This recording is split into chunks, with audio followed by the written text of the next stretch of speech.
Welcome to the Slop Farm. Enjoy the video. You have the app installed and Facebook open. Now add an authenticator. On Facebook, go to Security and Login, select two-factor authentication, then choose Authentication app. Once done, Facebook will show a QR code or a manual key. Use the Google Authenticator app to scan the QR or enter the key. This links Facebook to the app, creating a 6-digit rotating code. Make sure your phone clock is set to automatic time so codes stay in sync.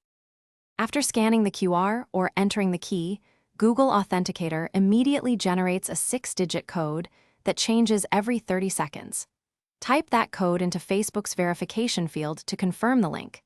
This step proves the app and account are synchronized. Make sure to save Facebook's recovery codes in a secure place and enable a backup method such as your phone number or a security key. This prevents lockout if you lose your phone and makes account complete setup by saving settings and logging out to test the flow. When you log in again, enter your password and then the 6-digit code from Google Authenticator.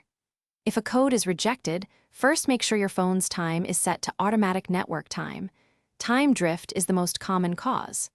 If that doesn't work, remove and re-add the Facebook entry in the app using the manual key or QR code. Always keep recovery codes offline so you can regain access without the phone.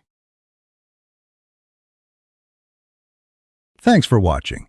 Consider subscribing if we helped you today.